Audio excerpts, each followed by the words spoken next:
اگر چاہتے ہیں کہ شادی کا جو بنیادی مقصد تھا، coming back to the original purpose of marriage, اگر آپ وہ پورا کرنا چاہتے ہیں تو آپ کو یہ ہپوکریسی چھوڑنی پڑے گی. اگر آپ وہ نہیں پورا کرنا چاہتے، اور شادی کا جو اصل مقصد ہے وہ دو ہے.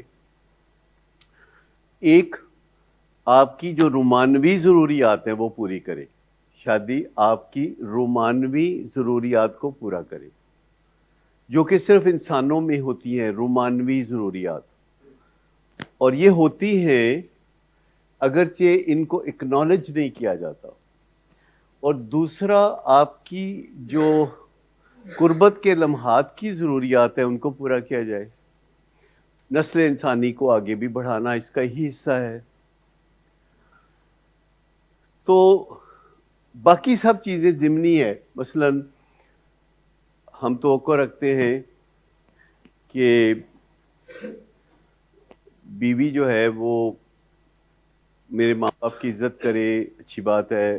گھر کے کام کاج کرے، چلے اچھی بات ہے. ایک دوسرے کے ساتھ تعاون کرے، یہ اچھی بات ہے. لیکن اس کے لیے پوری کی پوری بیوی پالنا ضروری نہیں ہے. اگر آپ کو صرف یہ مسئلہ ہے کہ اچھا کھانا کھانا چاہتے ہیں آپ، تو ہوم ڈیلیوری کروا سکتے ہیں، کوئی مسئلہ نہیں.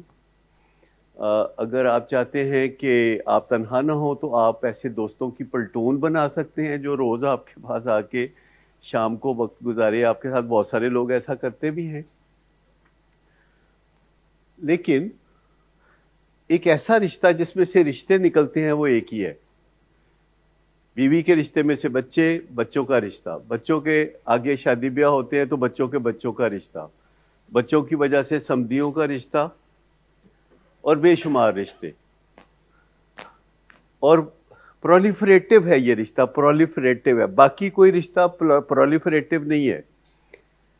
وہ فیڈ اوے کرنے والے رشتے، فیڈ اوے کرنے والے.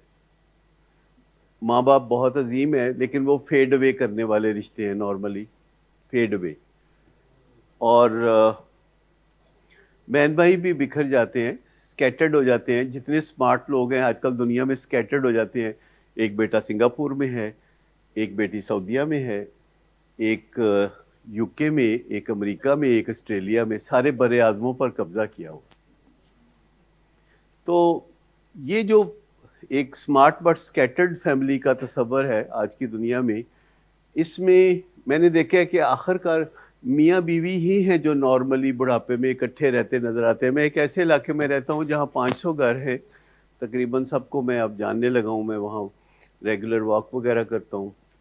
کسی گھر میں بھی سوائے ماں باپ کے مجھے کوئی اور نظر نہیں آتا. اور اگر پوچھیں کہ باقی لوگ کہاں ہیں تو وہ کہتے ہیں they are very smart and scattered. وہ پھیلے ہوئے ہیں کہیں، وہ کسی اور ملک میں ہیں، وہ کسی اور جگہ پہ ہیں. اور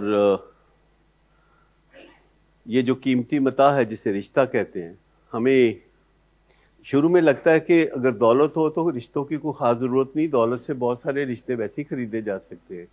یا سوچتے ہیں کہ اگر آپ کے پاس علم ہے اور ڈگریاں ہیں تو آپ بہت عزت کے مالک ہیں، آپ کو کسی اور چیز کی ضرورت ہی نہیں ہے. یا اگر آپ کے پاس طاقت ہے، آپ کے پاس اقتدار ہے، آپ کے پاس شہرت ہے، تو دنیا ویسے ہی آپ کو بہت اپریسیشن دیتی ہے اور آپ سارا دن خوش رہ سکتے ہیں.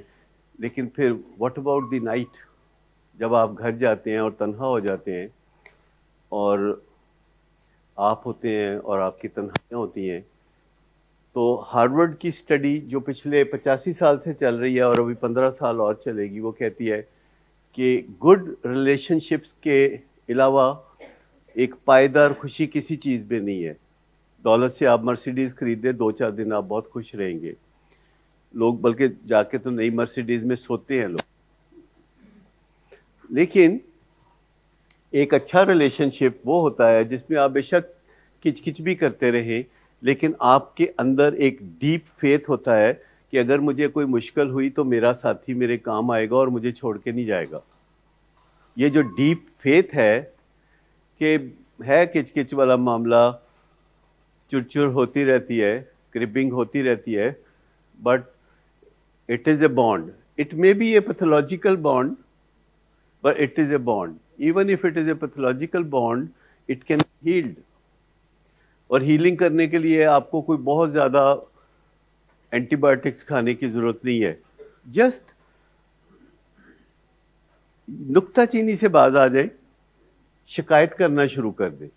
نکتہ چینی اور شکایت میں بڑا فرق ہوتا ہے. شکایت یہ ہوتی ہے کہ آج شام 6 بجے یہ ہوا معاملہ جس سے مجھے مشکل پیش آئی، میری ضرورت یہ ہے کہ آپ ایسا کریں. لیکن نکتہ چینی ہوتی ہے جس میں آپ ایک بوچھاڑ کرتے ہیں